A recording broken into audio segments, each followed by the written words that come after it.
YS Jaganmohan Reddy గారు ఈరోజు సుదీర్ఘంగా మీడియాతో మాట్లాడుతూ తాను 2 సంవత్సరాలు కోవిడ్ ఉన్నా కూడా ఎంత డెవలప్మెంట్ చేశాము అండ్ మరీ ముఖ్యంగా మెడికల్ కాలేజీలు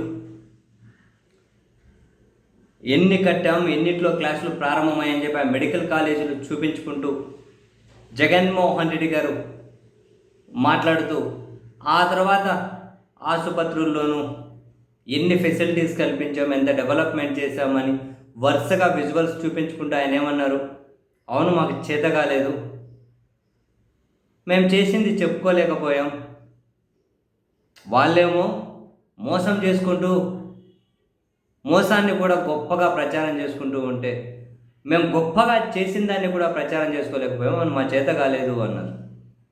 జగన్మోహన్ రెడ్డి గారు అవన్నీ చూపించుకుంటూ ఆ మాట ఎప్పుడు అన్నారో తెలియకుండానే వైఎస్ఆర్ కాంగ్రెస్ పార్టీ కార్యకర్తలు జగన్మోహన్ రెడ్డి గారి ప్రసంగంతో పాటు వాళ్ళు కూడా కాసింత భావోద్వేగానికి గురయ్యారు అని సోషల్ మీడియాలో పోస్టులు, కొన్ని వాట్సాప్ స్టేటస్లో చూస్తే అర్థమవుతూ ఉంది.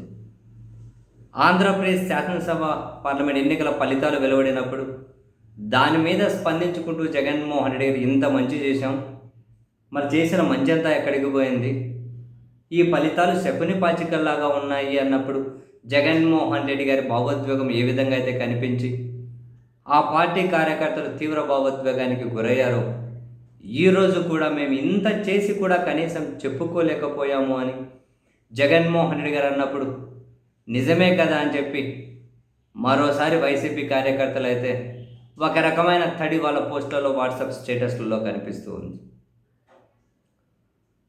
ముమ్మాటికి నిజం, చేసిండేది ఖచ్చితంగా చెప్పుకోలేకపోయారు. అటు సైడ్ అబద్ధాలను కూడా, మోసాన్ని కూడా గొప్పగా ప్రచారం చేసుకుంటూ ఉన్నారు. మాట తప్పిన దాన్ని కూడా పక్కన పెట్టేసి వాళ్ళు కొన్ని గర్వంగా ప్రచారం చేసుకుంటూ ఉన్నారు. కానీ మా పార్టీ మాత్రం ప్రచారం చేసుకోలేకపోయింది అని వైసీపీ కార్యకర్తలు చాలామంది పోస్టులు, వాట్సాప్ స్టేటస్లు జగన్మోహన్ రెడ్డి గారి మాటలు, ఆ మాటలు ఏవైతే ఉంటాయో ఆ మాటల వీడియోని కట్ చేసి షేర్ చేస్తూ ఉన్నారు.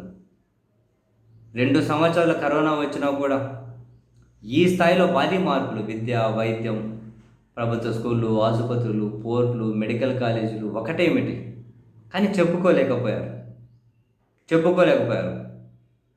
ఇది ఇప్పుడు వచ్చిన ప్రభుత్వం కొత్తగా జగన్ గారు ఇచ్చిన ప్రభుత్వ కాలేజీలను ప్రైవేట్ పరం చేయడం కాదు. వీళ్ళు కొత్తగా 2 మెడికల్ కాలేజీలు స్టార్ట్ చేసి పూర్తి చేయమనండి. ప్రభుత్వ పరిధిలో 2 తెచ్చి తీసుకొని వచ్చేసి అనుమతులు పూర్తి చేసి 2 క్లాసులు స్టార్ట్ చేయమని చెప్పండి. కరోనా గిరోనా లాంటివి ఏం లేవు కదా, స్టార్ట్ చేయమని చెప్పండి. అది కాని పని అబ్బా, దానికి చాలా కమిటెడ్ మనస్తత్వం ఉండాలి, దానికి చాలా చిత్తశుద్ధి ఉండాలి. అదే కదా జగన్ పదే పదే చెప్పేది. 1923 నుంచి 2019 వరకు 11 మెడికల్ కాలేజీలు ఉన్నాయి ప్రభుత్వ పరిధిలో. మేము 5 ఏళ్లలో 17 తెచ్చామని అందుకే చెబుతారు ఆయన గర్వంగా.